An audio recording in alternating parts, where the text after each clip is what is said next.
les bros, bienvenue sur Spatial Bro, je suis le chef et aujourd'hui on se retrouve pour la petite review hebdomadaire de Aohashi Playmaker. Alors oui, je sais, je n'ai pas parlé de l'épisode de la semaine dernière parce que 1, j'avais pas trop le temps et de 2, j'avais pas grand chose à en dire parce que c'était quand même un épisode qu'on appelle communément dans le jargon d'introduction ou de transition, c'est-à-dire qu'on montrait un petit peu le nouvel environnement dans lequel allait arriver Ashito. Bon, c'était plutôt sympa, mais j'ai pas eu grand chose à redire. Ça aurait fait une revue de 2 minutes. Niveau monétisation, c'est pas intéressant. Hein, franchement, ouais, non, moi, je suis vraiment. Mais en vrai, ouais, j'ai pas grand chose à dire. En plus, j'avais vraiment pas le temps parce qu'en ce moment. Je te raconte ma life, encore une fois. En ce moment, il faut savoir que je suis sur plusieurs projets hors YouTube. Et ça prend du temps. Là, bon, il y en a un que j'ai réussi à le finir. Là, je suis sur le deuxième. On est sur la fin du deuxième projet, là.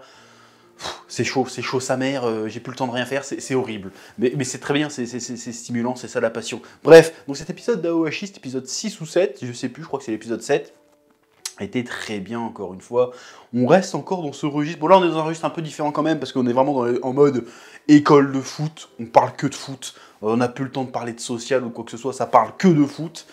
Et c'est plutôt intéressant parce que ça montre un aspect du foot très différent. Encore une fois, moi, mon expérience en manga de foot, c'est Olive et Tom. Olive et Tom, c'est...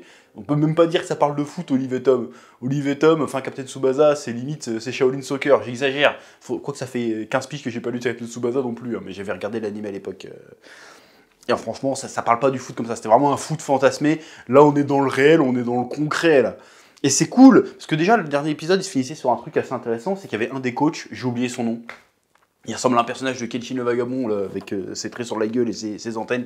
J'ai oublié son nom aussi. Bref, et, il dit ouais, mais de toute façon, le Hashito, là, franchement, je le sens pas. Je trouve qu'il a pas ce qu'il faut pour passer pro. Donc, je pense que moi, tant que je m'occupe de sélectionner les gens, lui, il passera pas pro et tout.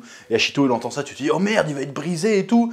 Et au début de l'épisode, il dit ouais, je l'emmerde, ce vieux con. De toute façon, je vais devenir pro, c'est pas lui qui décide. Bon, j'aime bien cette attitude de pas se laisser abattre, de ne pas douter. Bon, après, je dis qu'il ne pas douter. Mais le personnage doute énormément, parce qu'à chaque fois, en fait, c'est ça que j'aime bien. Tu sens que ça va être ça, c'est qu'à chaque fois qu'il va avoir un excès de confiance, un excès de motivation, un excès de zèle, il y a la réalité qui va le rattraper, et puis du coup, il va devoir se mettre à douter. Et c'est ce qui se passe dans cet épisode, c'est qu'à un moment, il a un excès d'orgueil, il fait « Vas-y, je vais marquer, j'en ai rien à foutre !» Puis après, il passe en mode ultra instinct du corbeau, ou je sais pas quoi, et puis il fait une tactique. La tactique, elle est géniale. En vrai, la tactique, quand j'ai vu le truc, je fais « Non, ils vont pas faire ça au début, je vois le truc, je fais... » Attends, ils vont pas faire un truc comme ça quand même. Et puis en fait, il le fait. Il fait la passe. Puis il fait genre, il marche. Genre, vas-y, je regarde pas le terrain, je marche. Et puis après, il sprint au dernier moment.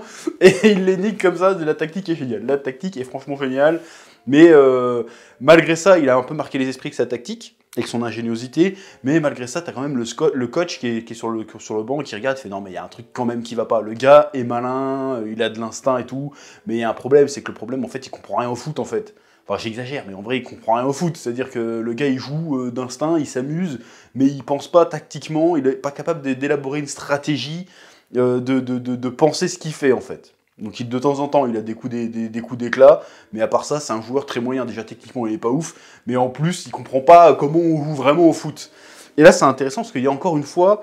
Je vous disais que le côté social est un peu de côté, mais il y a quand même un marqueur social quand même, parce que ceux qui arrivent à se dégager dans ce match et qui arrivent à repenser un peu la manière de jouer et à s'approprier le jeu en fonction de la situation, c'est les mecs qui ont été promus. Et les mecs qui ont été promus, si j'ai bien compris, c'est des gars qui sont dans le foot depuis très très longtemps, depuis qu'ils sont gamins, ils sont formés et tout.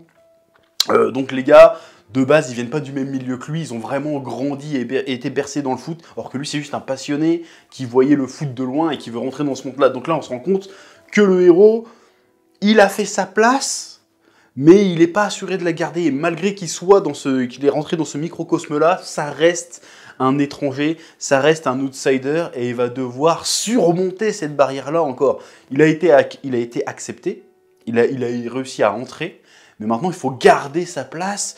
Et j'ai envie de dire même se faire sa place, il faut qu'il prenne sa place. Et là, ça va être encore certainement plus dur que de simplement être sélectionné pour avoir sa chance. Et c'est ça qui est intéressant aussi. Donc on se rend compte encore une fois, marqueur social, le mec passionné de foot et les mecs qui ont grandi dans le foot, qui connaissent vraiment le foot. Et là, on se rend compte que le gars, malgré son talent, on peut dire un peu inné, même malgré certaines de ses facilités, malgré sa passion, en fait, le gars ne connaît pas le foot, concrètement. La vision du foot qu'il a n'a rien à voir avec la vision du foot dans le monde pro. Il a une vision fantasmée du foot, où il croit que le talent et l'ambition suffit, mais en fait, non, ça suffit pas, il faut autre chose. Et c'est super intéressant de montrer ça. Donc tu vois, t'as le gars qui est en train de... Mais la scène est stylée, hein, où il fait je sais pas comment on s'appelle cette technique, l'ultra instinct corbeau, je vais l'appeler. Et puis après, tu te rends compte qu'en fait, il est largué sa mère. Et j'aime bien ça, j'aime bien ça. C'est super intelligent, cette manière de faire, en vrai. Donc voilà, fin du match, le gars il touche plus un ballon, il est comme un con, il fait oh bah qu'est-ce qui se passe, je comprends rien. Et c'est pas le seul d'ailleurs, c'est pas le seul personnage qui est comme ça, c'est aussi il y a le voyou là qui arrive, j'ai oublié, Togashi il s'appelle, voilà, Togashi. Ça m'a marqué parce que dans l'épisode d'avant, ils ont dit ouais Togashi il est volontaire mais il est toujours en retard. Je me suis dit putain, comme Togashi le mangaka, c'est assez marrant de faire la... Il y a que moi que ça fait rire peut-être aussi, je sais pas. Hein. Mais bref. Et tu vois que le Togashi, c'est le seul autre aussi qui est largué. Et pourtant, le gars, il est balèze. Hein. Il commence le match, il fait une putain de patate dans le poteau. Le poteau, il vide pendant 3 quarts d'heure. Il fait un putain de tir du tigre. Il marque les esprits. Mais c'est le seul gars qui est aussi largué. Et pourquoi il est largué? Parce que lui aussi, il vient pas du milieu du foot. Le gars a été repéré. C'est-à-dire, ils l'ont vu jouer sur un terrain. Et on fait, toi, t'as de l'avenir petit, je te veux dans mon équipe. Mais le gars, pareil. C'est un instinctif. C'est un mec qui est certainement passionné de foot, mais qui connaît pas le foot, en fait. Et en fait, encore une fois, marqueur social, c'est ça qui est intéressant. C'est-à-dire que t'as tous les gosses de Bourges, j'exagère, je vais pas dire que c'est les gosses de Bourges, mais t'as tous les gosses de Bourges qui ont toujours baigné là, et t'as les deux outsiders qui en plus ils sont dans la même chambre, comme par hasard.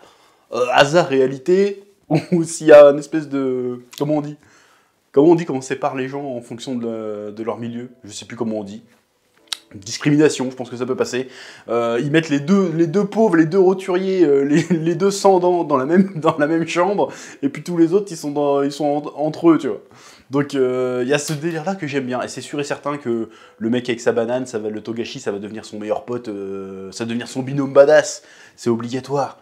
Bref, l'épisode, encore une fois, était d'une justesse aussi, encore une fois, je trouvais ça super cool, j'ai pris mon plaisir à regarder cet épisode, et franchement, je trouve bien dommage qu'on parle pas plus de cet animé, parce que franchement, vu ce qu'il y a comme merde cette saison, celui-là, il se démarque vraiment. Je suis choqué qu'on parle plus de Shikomori, là, ou je sais pas quoi, que de ça. J'ai envie de dire, putain, mais les otaku, aujourd'hui, c'est plus ce que c'était, hein.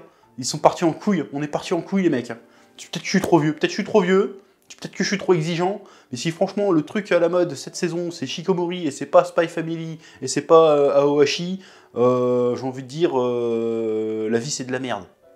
Voilà, vivement que la mode passe.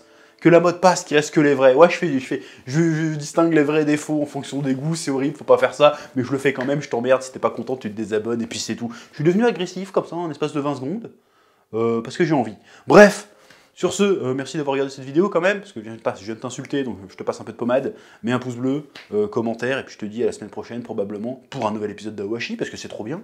Oui,